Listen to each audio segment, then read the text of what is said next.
강원도에서는 먹을 것이 없어서 옥수수를 갈아서 채로가 치면은 밑에 가루가 나옵니다. 그것을 풀로 쏘아가지고 바가지에다 구멍을 뚫어가지고 밑에 찬물을 두고서는 바가지를 하면 밑에 톡톡 떨어집니다. 그리고 그것이 꼭 올챙이가 모양이라서 그걸 올챙이 국수라고 합니다. 근데 먹을 것이 없어가지고 올챙이 국수를 해 먹고, 위에 채를 가지고 봤으면 채 위에 있는 것은 그 조금 살알 같거든요. 그래, 그것을 다가 산나물 가운데 야산에 나는 것이 곤드레입니다. 곤드레가 야산에 나물 가운데 가장 많습니다. 그래, 그것을 넣어가지고 밥을 해 먹었습니다. 근데 옛날에 말에 강원도 처녀는 시집 갈 때까지 쌀 한 말을 못 먹고 간다고 그랬어요. 쌀 한 말만 먹고 시집 가면 아주 잘 사는 집이라고 그랬습니다. 그래서 옥수수에다가 곤드레 넣어서 밥을 해 먹고 밑에 가루를 넣어가지고 올챙이 국수를 해 먹었습니다. 근데 살은 구경할 수 없었거든요. 근데 요새 서울 사람들이 너무 좋은 음식만 자꾸 먹으니까네, 강원도 옛날에 먹을 것이 없어서 해 먹었던 올챙이 국수 사 먹으러 가고 곤드레밥 사 먹으러 간답니다. 근데 아마 오늘 이 조계사 주지 원명 큰 스님께서 나를 부르는 이유가 마음에 그런 뜻인 것 같습니다. 이 조계사는 총무원을 중심으로 해서 있기 때문에 큰 스님들이 많이 와서 법문을 하시거든. 그래, 큰 스님들이 좋은 법문만 맨날 듣다가 하니까네 맨날 좋은 음식만 먹었단 말이에요.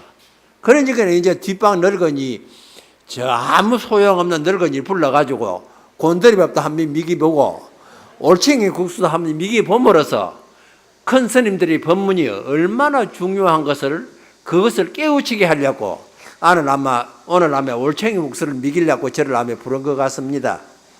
그러니까 오늘 여러분들께서는 지금까지 큰 스님 법문 많이 좋은 법문 들었으니까 오늘은 이제 올챙이 국수 이제 맛보는 시간인 것 같습니다. 자, 따라하세요. 전생의 업보는 금생에 받고, 금생의 업보는 내생에 받네. 4대 육신이 괴로움의 근본이요, 한 생각 깨치면 괴로움에서 벗어나네. 방금 우리가 외운 개성은 옛날에 어떤 큰 스님께서 한 선사의 어록에 나타나는 전세업보 금생수하고 금생업장 내세수하네노 무후함이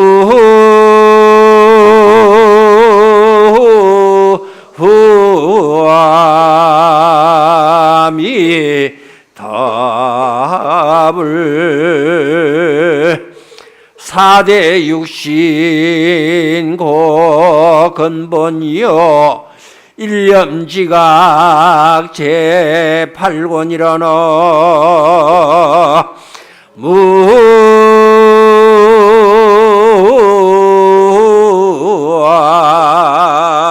무함이 답을.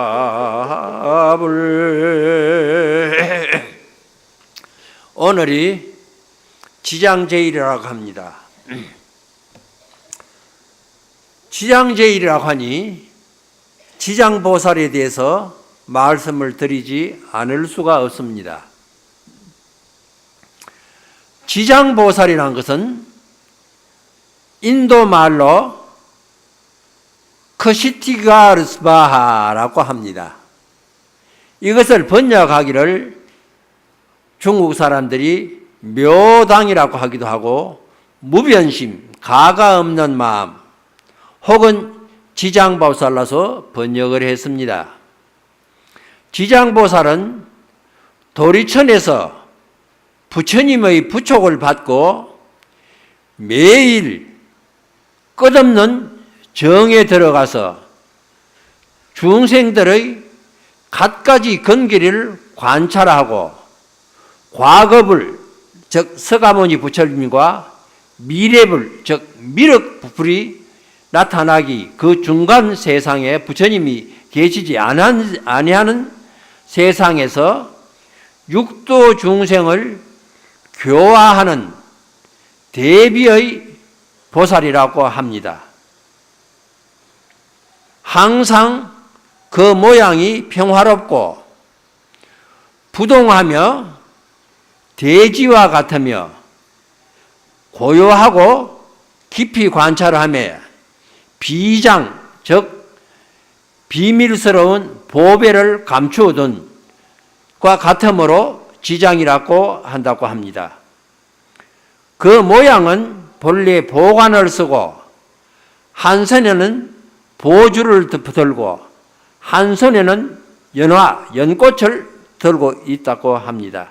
그래서 지장보살을 보면 어떤 절에 가면 요새는 지장보살이 조금 달리 합니다만은 한 손에 연꽃을 들고 한쪽에는 동그란 구슬을 들고 있는 모습들이 있습니다. 그런데 후세에 와서 지장보살은 육환장, 지팽이 끝에 동글레미가 6개가 걸쳐가 있는 육환장을 잡고 있는 스님의 모습으로 되었습니다. 육환장을 왜 짚었냐 하면 육환장 동글레미는 육도 중생을 제도한다는 뜻입니다. 육도 중생을 표시하기도 합니다. 그래서 지장보살을 신앙하면은 그 공덕을 지장경에서는 10가지 이익과 28가지 이익이 있다고 하고 있습니다. 그런데 여기서 지금 10가지 이익과 28가지 이익을 일일이 다 설명하자면은 오늘 하루 종일 걸릴 테니까네. 저도 12시 대가 되면은 이 법회를 마쳐야 되거든요. 그래서 시간을 절약하기 위해서 10가지 이익과 28가지 이익을 간략하게 줄여서 요약해 보겠습니다. 첫째는 풍요로운 생활이요. 둘째는 집안이 항상 평안해지며, 셋째는 선망 부모 조상이 천상에 태어나며, 현재의 사친 스승과 어른들은 항상 건강하고 장수하게 되며 지수화 등 삼재가 없어지며, 여섯째는 구하는 것을 얻을 수 있고, 일곱째는 헛된 근심 걱정과 장애가 없어지며, 여덟 번째는 악몽이 없어지며, 아홉째는 출입시 들어가고 나오고 거동하고 다니고 길거리 다니고 할 때 항상 신중님께서 나를 보호하게 되며, 열째는 현인과 성인의 좋은 인연을 만날 수 있다고 했습니다. 이상을 보면 지장보살을 항상 염하고 또 믿으면은 모든 소원을 성취한다고 하고 있습니다. 그러면은 지장보살만 믿으면 모든 소원을 성취한다고 되어 있으니까네. 그런데 모든 소원을 성취해지면은 과연 내가 행복하게 생활을 할 수 있느냐, 과연 내가 행복해지느냐 하는 것을 저는 오늘 의문을 제기하면서 한 가지 부처님께서 예화를 많이 한 경이 있거든요. 그래 그 예화경에 나오는 하는 예를 그 전설적인 이야기를 들려드리겠습니다. 부처님이 말씀하신 예를 많이 든 경에 보면 이런 예화가 하나가 있습니다. 옛날에 어떤 부부신이 살고 있었다고 합니다. 남편 신이 세상 사람들의 소원을 들어주며 사람들을 잘 살게 했다고 합니다. 어느 날 남편 신이 며칠 여행을 떠나게 되었다고 합니다. 그래 여행을 가면서 부인 신에게 부탁하기를 세상 사람들을 잘 살피고 세상 사람들의 소원을 들어서 잘 처리하라고 부탁을 하고 떠났다고 합니다. 그런데 남편 신이 여행을 떠나고 나서 부인 신이 남편 신이 시키는 대로 이래 세상을 내다보니까네 농사 짓는 농부들이 비가 안 와서 농사를 못 지니까 비를 달라고 아우성이더라는 게, 그래 비를 부디 좀 내리게 해달라고 하더라는 게요. 그래서 며칠간 계속 비를 주었다 내렸다는 게요. 그래 계속 비를 내리니까네 집신장사들이 세상에 비가 내리면 집신을 못 팔아먹잖아요. 그래 부디 좀 비를 그치게 해달라고 아우성이더라는 게요. 그래 집신장사들이 한기를 같이 아이고 우리 신님 부디 좀 비 좀 그치게 해달라고 하더라는 게요. 그래서 그때부터 당장 비를 싹 그치고 맨날 며칠 몇 달을 갔다가 비가 딱 그치고 비가 안 왔다는 게요. 하니까네 가물어 가지고 농사도 다 말라 접으셔버리고 가무니까 뭐가 될 리가 있는, 농사도 아무것도 안 돼. 맨날 해가 땡땡 비치니까네. 그러니까네 비 좀 내리게 되려고 또 아우성이 되라는 게요. 그렇다 맨날 며칠 계속 비를 내리던 게요. 그래 비가 내리게 홍수가 져가지고 사람들이 또 야우성이라. 그래서 또 비를 그치게 했다는 게요. 그러니까 또 비가 안 와도 야단이라. 자, 비를 줘도 탈, 안 와도 탈. 그 세상은 그렇습니다. 비가 너무 와도 탈이에요. 안 와도 탈입니다. 또 바람이 너무 불어도 탈, 바람이 안 불어도 탈입니다. 여러분들 우리가 생각하기는 태풍이 안 불면 1년에 태풍이 한 번도 안 불면 좋겠지요. 근데 태풍이 안 불면 안 된대요. 반드시 태풍이 1년에 한두 번 불어야 된답니다. 안 불면 바다에 물이 위는 뜨겁고 아래는 차가워가지고 위에 적조가 생겨가지고 그 적조 벌레가 생겨가지고 물고기가 다 죽어버린대요. 그럼 반드시 1년에 한두 번 태풍이 불어가지고 바닷물이 아래로 뒤집히게 된다는 게요. 그래 바닷물 아래에도 공기가 통하고 위도 공기가 통하고 항상 한두 번 반드시 태풍이 불어야 된대요. 그러니 바람도 적당하게 불어야 되고 비도 적당하게 와야 되는 게요. 그런데 이 여자씨는 비가 주도 탈 안 주도 탈이니까네 아우성이니까네 어쩔 줄을 몰라서 도망을 가버렸다는 게요. 그래서 얼마 후에 남자 신이 여행을 마치고 오니까네 여자 신에게 그런 이야기를 했다는 게요. 비도 주도 탈 안 주도 탈 중생들이 도대체 소원을 나는 어떻게 할 줄 모르겠다고 소원을 들어주도 탈 안 들어주도 탈 아니냐는 게요. 그러니까 남편 신이 하는 말이 그건 소원을 잘못 들어줘서 그렇다는 게요. 모든 사람들은 소원이 다 달라. 여러분들 비가 안 오면요 장사 잘 되는 사람들이 있습니다. 또 비가 오면 또 장사가 잘 되는 사람이 있습니다.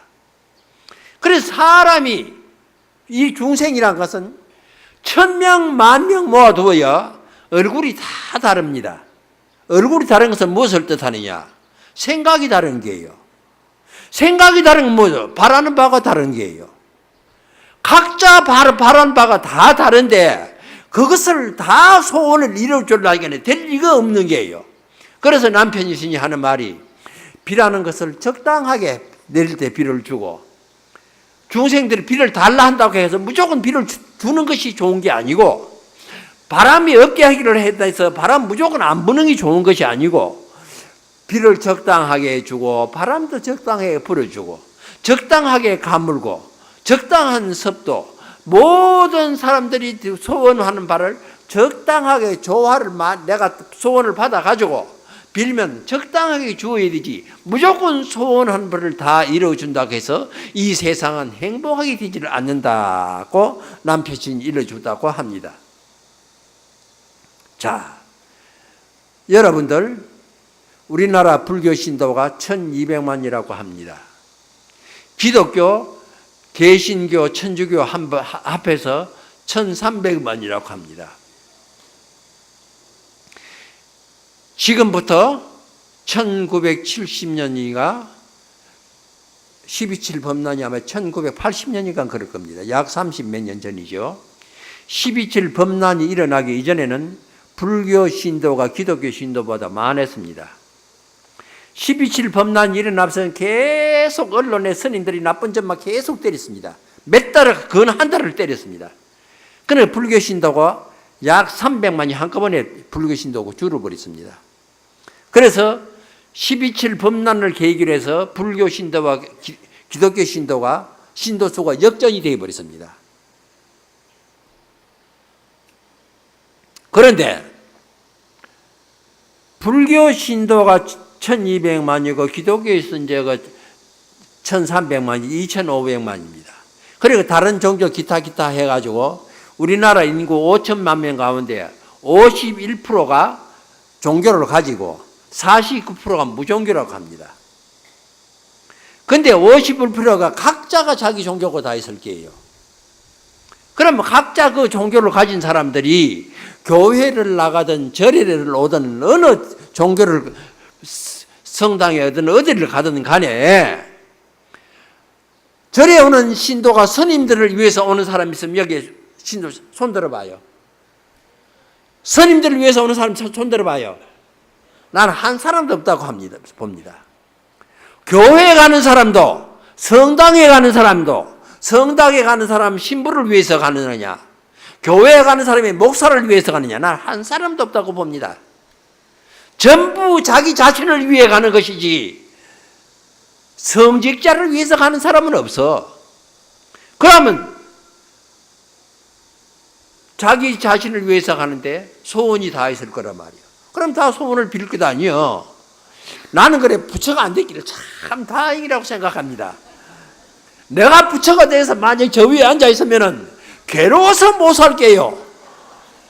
오는 사람마다 소원이 다르더니 그거 어떻게 다 들어줘요?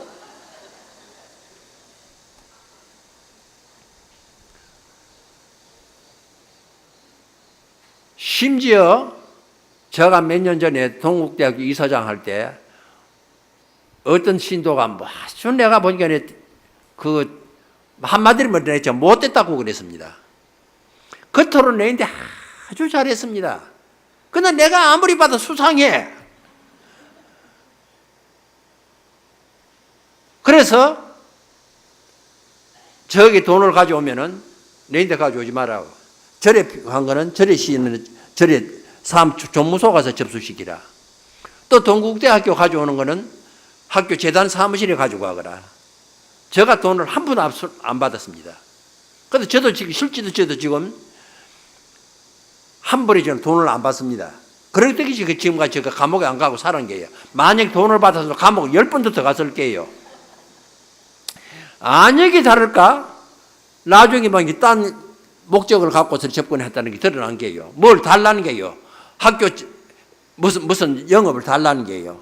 그럼 내가 나 상관이 나 당신 준다고 약속한 일이 없지 않냐. 나중에 재판을 붙였습니다. 재판을 3년간 했습니다. 해가지고 결국 그 사람이 졌어요. 그런데 나중에 알고 보니까 그 시주한 돈이 자기 돈이 아니고 전부 남에게 끌어들여서 내가 지금 동국대학교에 속한 뭘 내가 하게 되니까 그걸 당신에게 줄 테니까 전부 그래가 돈 끌어들여가지고 그 사람이 나중에 아주 다 무너져가지고 고욕을 겪는 것을 봤습니다. 그래 절에 오더라도 시주하더라도 아무 목적 없이 순수하게 부처님 대 시주를 해야 복을 받는 것이지, 복이라는 것은 목적을 갖고서는 돈을 갚으면 그건 시주가 아니에요. 기도란 것은 내 소원을 갖고 기도를 하면 안 된다는 겁니다. 마음을 비워야 돼. 마음을 비워놓고 기도를 한 후에 발언을 해야 돼.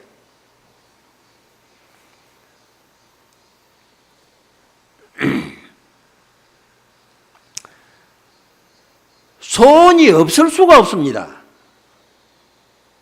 이 세간 사바세계 살아가는데 어떻게 바라는 바가 없겠어요? 바라는 바가 없다면 그건 거짓말이라. 여러분들, 저 예를 들게요. 제가 동국대학교 다닐 때 종비생 1기거든요. 1964년도에 그때 종단에서 종비생을 모집을 해가지고 학교를 보냈습니다. 근데 그 당시에 총무원에서 종비생에게 한 사람 앞에 한 달에 3,000원을 줬습니다. 3,000원을 받으면은 기숙사에 기숙비가 1,800원을 내고 1,200원을 그 내가 이제 용돈을 쓰는 게요.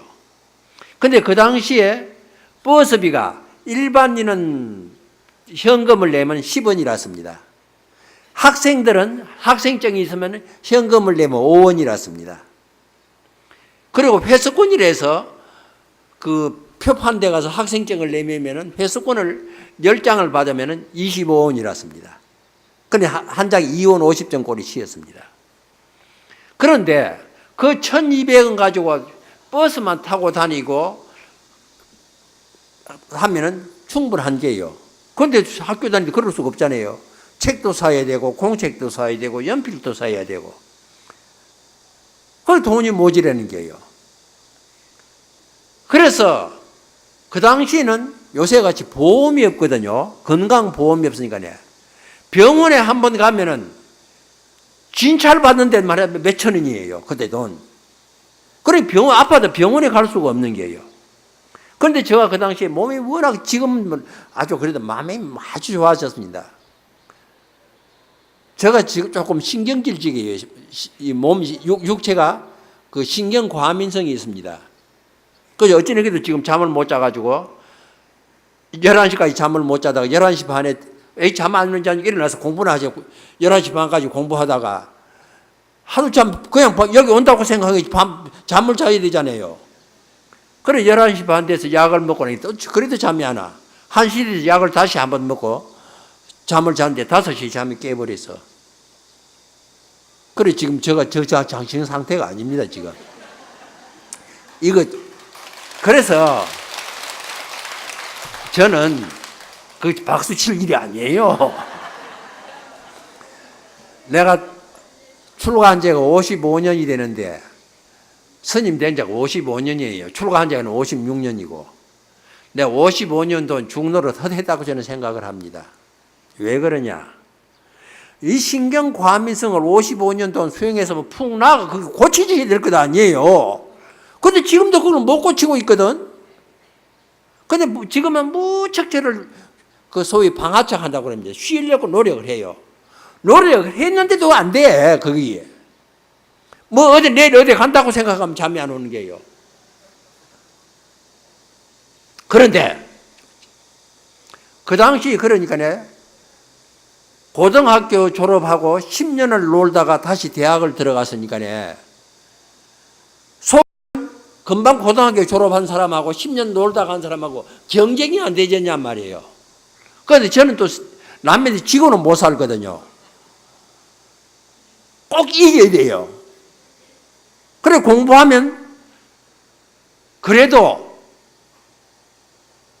한 5등 안에 들어가야 내가 속이 풀리지. 남 밑에 돌면은 안 되는 게예요. 옛날 학교 다닐 때 젊을 때도 그랬고. 그러니까 지기 싫으니까 공부를 딴 거는 따라가겠는데 영어는 10년 동안 하고 나게 다 잊어먹어버린 게예요. 그래서 매일 영어 학원을 다녔습니다. 그리고 돈이 없잖아요. 돈 어디 뭘로 해요? 그러다 보니까 그 당시에 누가 한 달에 날 돈 1,000원만 안 주느냐 했습니다. 그런데 이제 지금은 며칠 전에 제가 사는 절이 여기 쌍문동에 우이동 바로 옆에 쌍문동 옆에 조그마한 절이 하나 있습니다. 땅이 서울에서 땅 한 500평이면 그래도 큰 절이죠, 제법. 한 500평 되고 법당이 한 50평짜리가 5층이고 내가 사는 집 옆에 별도로 해서 한 30평짜리가 2층이고 제법 서울에서는 제법 큰 절입니다. 그 재산이 그래도 한 50억 되거든요. 얼마 전까지만 해도 제가 이사장이랐거든. 재단 법인으로 등록이 되었으니까네. 그럼 50억 재단 이사장 되면은 그래도 서울에서 50억까지 뭐 제법 그래도 가난한 척이 아니죠. 그런데 참 묘하지요. 바로 우리 절 뒤에가 야산입니다. 근데 그 자꾸 아파트 들어서려고 자꾸 나무를 잘라. 그런데 이제 이사장을 버렸으니까네. 이제 그런 생각도 안 합니다만 이사장 할 때는 저 뒤에 땅이 저기 1,500평 되는데 저기 한 50억 될 거고 옆에 연립주택이 또 있는데 저기 한 50억 될 거고 누가 날 100억 안 주나. 자, 여러분들 냉정히 생각해 보세요. 언제는 돈이 없어서 한 달에 1,000원 안 주나 했는데 어느새 50억 주인이 되니까 누가 날 100억 안 주나 합니다. 1,000원이 100억으로 불었습니다. 여러분들 돈이 없을 때는 이건 누가 날 100만 원 안 주나 하죠. 여러분들 100만 원 생겨봐요.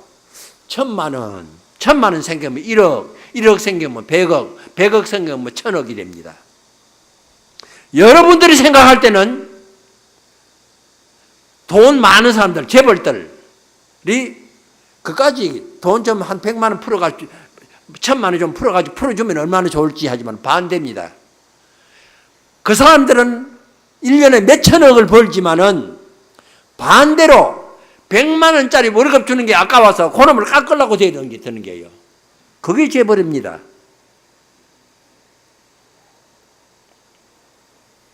월정사 짓는데 아주 공헌을 한 어떤 큰 재벌이 있습니다. 근데 우리 스님이 계실 때는 그 회장실에 가면은 깜빡 놀리다는 게요.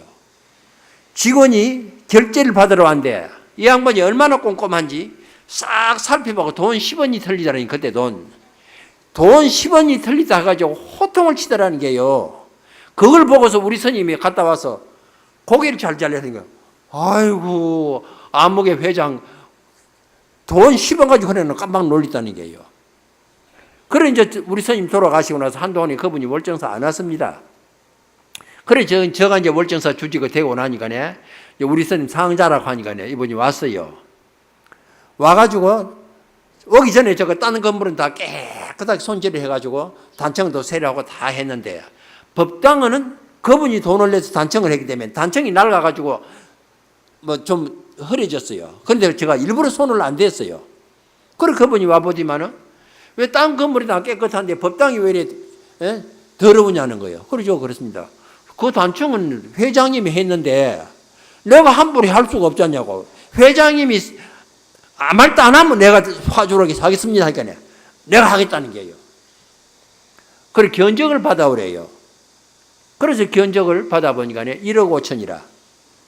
그래 가지고 가니까 딱 보더니만 왜 견적을 단수 견적을 받았느냐는 게요. 왜 한 사람의 견적을 받았느냐는 게요. 그 장사하는 사람 그 표가 나는 게요. 그래 복수 견적을 받아오라는 게요. 그 딴 데 가서 복수 견적을 두 사람이 다 잡고 그래 총 세 사람이 견적을 받은 게요. 내가 받은 처음 받은 건 1억 5천이고 두 번째 받은 건 1억 3천이고 세 번째 받은 건 1억 2천이라. 그래 가지고 가서 그랬습니다. 회장 앞에. 회장님 나는 제일 비싼 거 이걸 해야 하면은 단청을 할 것이고 만약에 회장님 밑에 상거라면 난 안 하겠습니다. 왜 그러냐는 거예요. 상거래야 되지 왜 비싼 걸 택하느냐는 거예요. 그런데 설명을 했습니다. 요새 여러분들 남대문 숭례문 단청회가 뻗어지다가 야단이 나죠. 그 뻗어질 수밖에 없습니다. 알면 그거 모르는 사람들이 하는 소리예요. 왜 그러냐 하면은 여기 지금 단청을 해놨지만은 이 법당 안에 단청은 이거 옛날 단청입니다. 옛날 단청과 요새 단청은 재료가 틀립니다. 왜 그러냐? 본래 단청이라는 것은 새파란 거죠. 새파란 건 녹색 나는 거, 새파란 녹색 나는 건 구리가루입니다. 새빨간 거 나는 것은 아비산, 여러분들 혹시 비상이라는 소리 들어봤어요? 아비산은 그 독약입니다.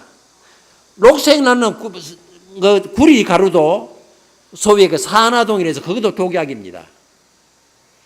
본래 단청하는 이유가 첫째는 그 단청 재료가 전부 쇠가루 아니면 돌가루입니다.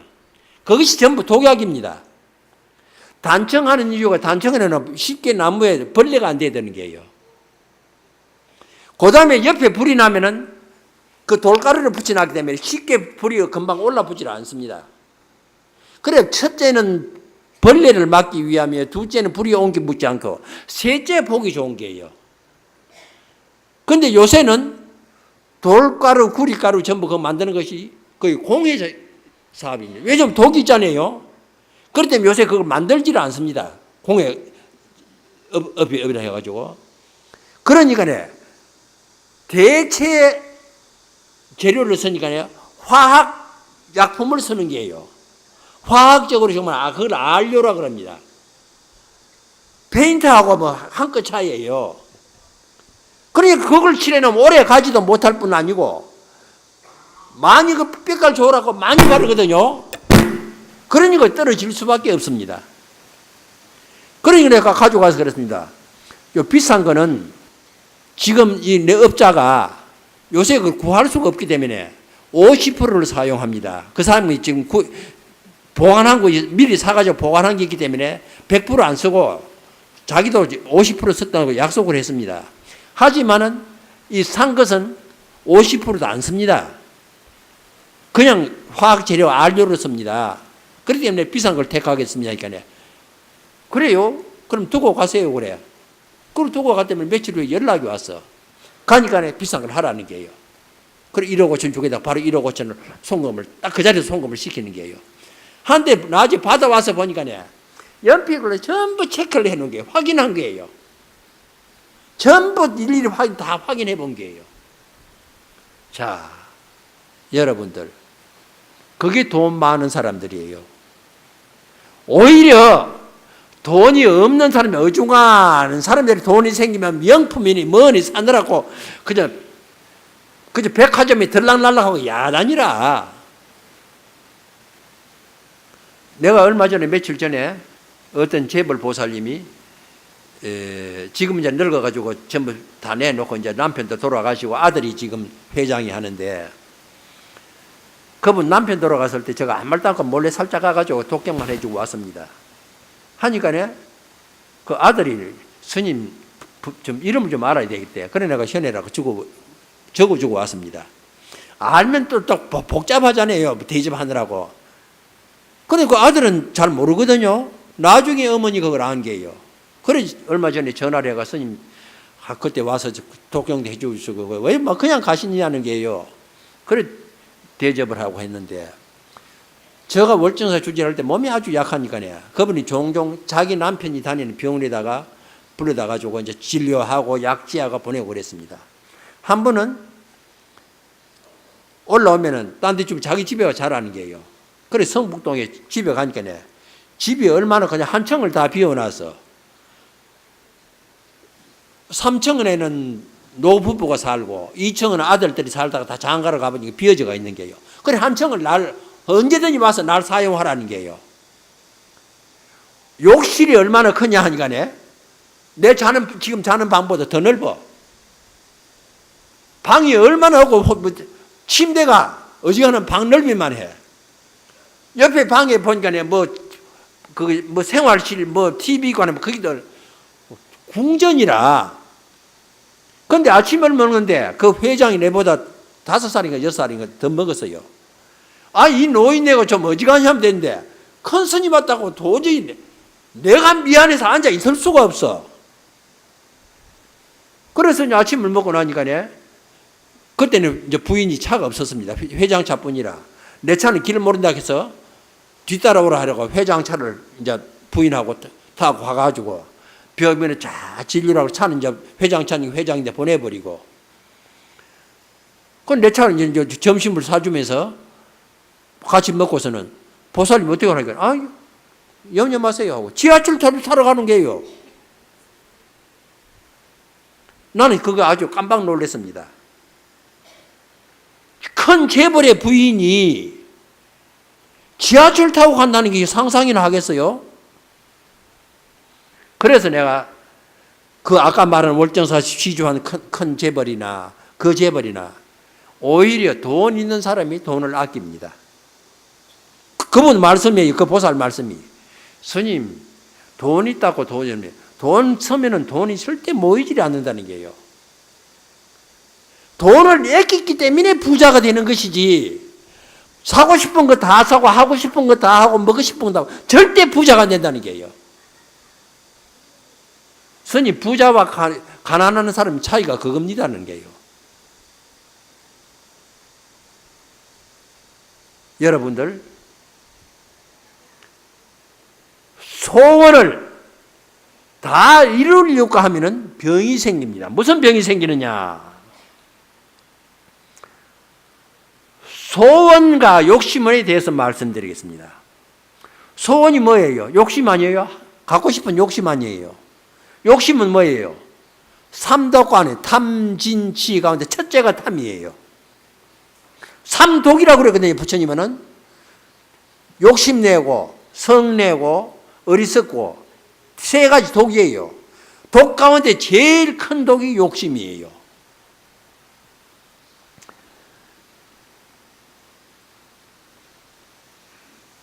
만약에 소원이 없다면 그거는 돌덩어리에 마찬가지입니다. 그런데 부처님도 소원이 있습니다. 그런데 부처님의 소원과 중생의 소원은 뭐가 다르냐? 우리의 중생의 소원은 내가 명품 갖고 싶다. 돈 얼마 갖고 싶다. 나 중심입니다. 내 것, 내 아들. 요새 남편도 분요. 남이라도만은 요새 남편 빨리 죽으라고 소원한대요. 그 남편 앞으로 무슨 생명보험 드리려고 사람 시키 얼른 죽으라고 그런대요. 요새 젊은 여자들이 돈 많고 빨리 죽을 남자 구한대요. 그래서 남편도 요새는 빨리 죽기를 바래. 그래서 중생들의 욕심은 내 중심입니다. 그래, 부처님의 욕심은 뭐냐? 중생들 중심, 남멸 중심입니다. 중생들을 편안하게 해주고 중생들을 행복하게 해주고 이 사바세계가 불국토가 돼가 평화를 바라고. 그래, 그것은 부처님의 소원은 그것은 욕심이라 하지 않고 원력이라고 합니다.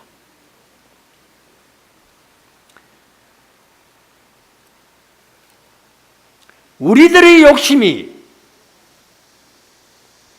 넓어질 때 나뿐 아니고 내 가족 전체, 내 이웃 전체로 소원이 넓어질 때 그것은 바로 부처님의 향하는 것이고 부처님의 마음으로 변화시킬 수 있는 첫째의 걸음입니다. 그래서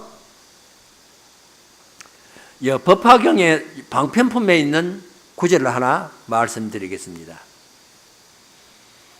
풍요롭고 복지가 있는 평화로운 나라, 풍요롭고 평화로운 나라를 어떻게 이룩하느냐는 말이 있습니다. 그 나라의 국토는 평정하고 안은하며 풍요로우니라. 그런데 그 나라에는 보살을 큰 보배로 삼느니라. 복덕을 심는 것을 근본으로 하고 무량 백천만억 부처님의 곳에 항상 범행을 닦으며 항상 부처님의 지혜를 닦으며 모든 법문을 알기를 원하느니라. 그리고 소박하고 바르게 살며 거짓이 없느니라. 그래서 뜻이 견고하고 이러한 보살이 그 나라에 충만하느니라는 말이 있습니다. 이 말을 바꾸어서 다시 생각하면은 풍요롭고 평화로운 나라에는 보살 보배를 삼아야만이 이루어질 수 있다는 겁니다. 정말하면 보살은 뭐예요? 남을 위하고 중생을 위하는 사람이 많으면 많을수록 그 나라는 풍요롭게 되고 그 나라는 평화롭게 된다는 말입니다.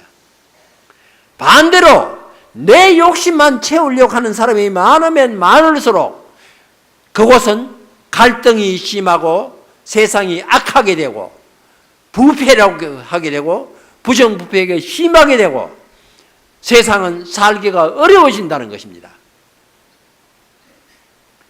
바로 아이고 시간이 벌써 1시간이 됐네. 12시가 다 됐네. 이 쓸데없는 소리 하다가 시간 다 가버렸다. 우리가 사는 목적이면 행복하기 목적 아니에요? 평화롭게 살기 목적 아니에요? 평화와 행복을 누리려고 하면은 내만 잘 살려고 하는 것이 아니고 남을 위하는 사람을 항상 귀히 여기고 그 사람을 존경할 때만이 그것이 온다는 겁니다. 그런데 이 사회는 어떻습니까? 남을 위하는 사람은 바보요. 내 이익을 챙기지 않고 남을 위하고 사회를 위하는 사람은 그 사람 바보 취급을 합니다. 정직하게 사는 사람은 바보라고 합니다. 정직하게 사는 사람이 많아야 되는데 반대로 바보로서 취급하니까 그 사회는 악해질 수밖에 없고 갈등이 심해질 수밖에 없습니다.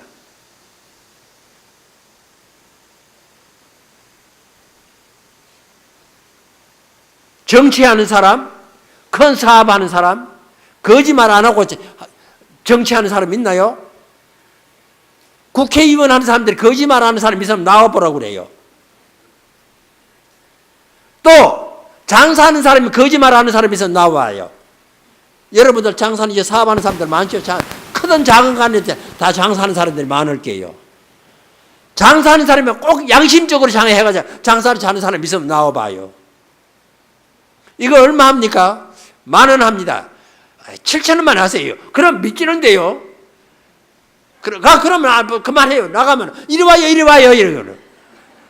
이거 본전입니다. 8,000원입니다. 맨날 본전하거든. 그러면 집세는 뭐라고 줘요? 장사하는 사람들 거짓말 잘해야 장사를 잘하는 게요. 정치하는 사람들 거짓말 잘해야 정치를 잘하는 게요. 그러나 거짓말 잘하고 정직한 사람을 바보로 삼으면 삼을수록 거짓말 잘하는 사람이 많으면 많을수록 이 세상은 갈등의 세상이 되고 또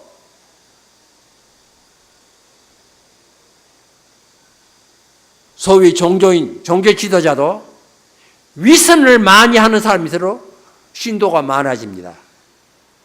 바른 소리만 하면 신도가 없어.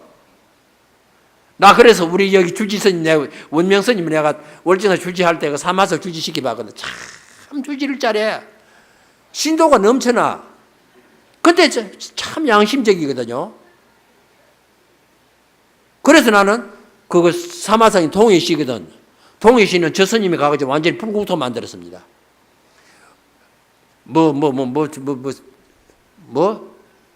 요양병원인가 요양원인가 만들어서 노인들 다 갖다 살게 하고 신도를 갖가지 일을 너무 많이 해. 그래서 나 동해시는 저 스님이 가서 불국토 만들었다고 합니다. 왜? 거짓 없이 솔직한 사람을 큰 스님을 만들었으니까요. 그래서 이 조계사 신도들도 정직한 분, 위선하지 않는 사람, 그런 사람을 참되고 가치 있게 보고 그 사람을 참되고 존경할 때 이 서울시는 그대로 부처님 국토가 될 것이라고 생각합니다.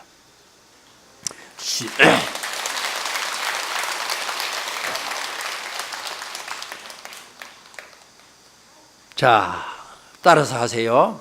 시간이 없으니까 너는 좀 1시간 다 돼버렸네. 세상의 모든 행복은 남을 위하는 마음에서 오고 세상의 모든 불행은 이기심에서 온다. 어리석은 사람은 자기 이익에 집착하고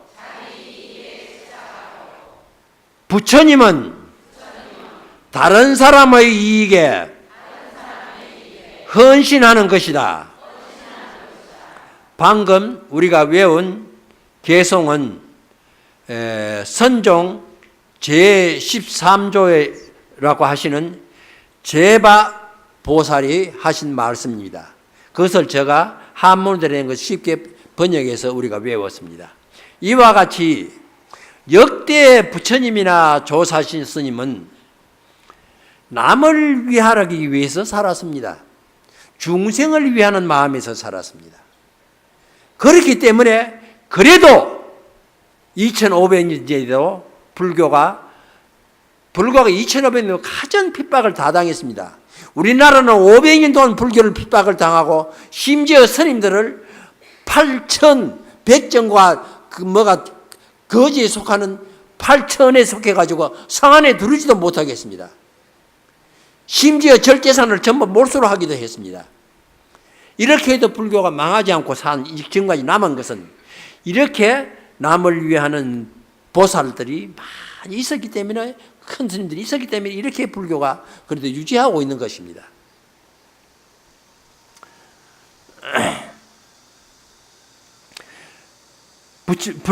부처님의 가르치는 법화경 방편편에는 신심을 가진 보살이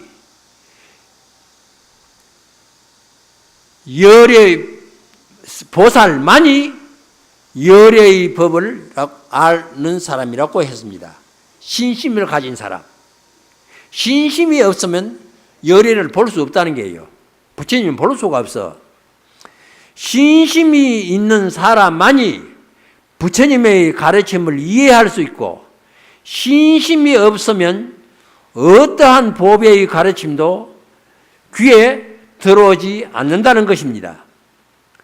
눈에 보이는 사물에 집착하는 사람은 불법이 눈에 보이지 않고 불법이 귀에 들어올 수도 없고 불법을 믿기 어렵다고 하는 것입니다. 이 방편편에만 나오는 소리예요. 눈에 보이는 것, 옷 잘 입는 거, 돈, 지위, 여기에 집착하면 절대 부처님의 가르침은 눈에 보이지 않고 부처님도 눈에 보이지 않고 참된 성인이 눈에 보이지를 않습니다.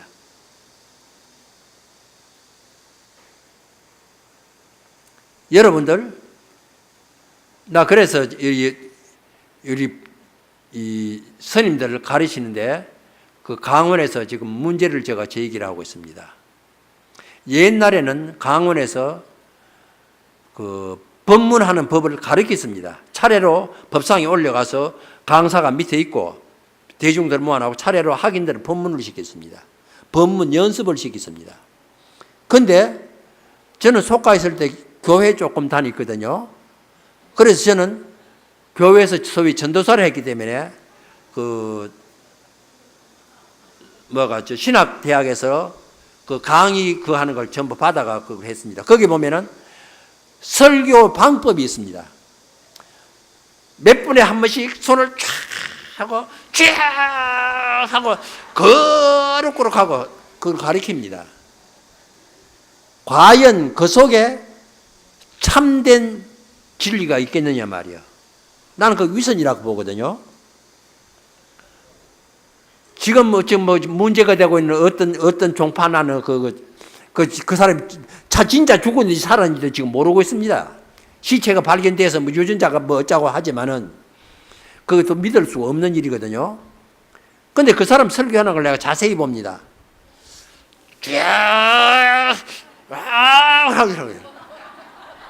근데 묘하게 그런 데 신도가 따라가거든. 그거 참 희한합니다. 저기 어느 지금 교회도 지금 신도가 10만이라 그럽니다. 나 그 사람 설교하는 유심의 TV, 일부러 기독교 TV 틀어서 그 사람이 어떻게 신도가 따를까 하고 보면 그래. 완전히 무당이거든요. 무당 신내리면 어때요? 꼭 다른 게 뭐예요?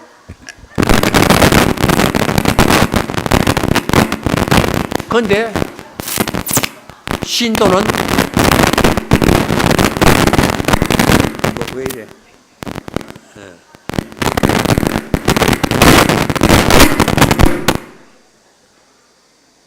신도는 거기에 혹해버립니다. 거기에 혹하면은 바로 가짜에 소통하는 것이고 종교를 믿어도 헛되게 믿는 것입니다. 여러분들은 작아도 우리 조기종 신도만이라도 가짜에 혹하지를 말아야 되고 눈에 보이는 것에 집착을 하지 말자 말이야. 눈에 보이는 데 집착하면 부처님이 보이지 않고 부처님의 법에 귀에 들어올 리가 없습니다. 왜? 귀에 들리는 부처님 법보다 돈이 더 중요한데 인간의 도리보다는 돈이 더 중요한데 인간의 도리보다는 지위가 더 중요한데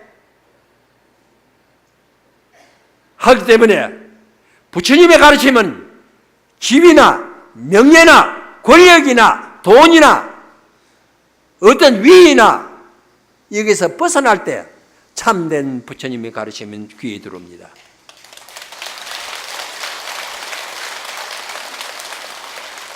부디 우리 조계사 신도들은 그 포장에 혹하지 말자 말이에요. 우리가 물건을 살 때 물건 내용을 삽니까? 포장을 삽니까?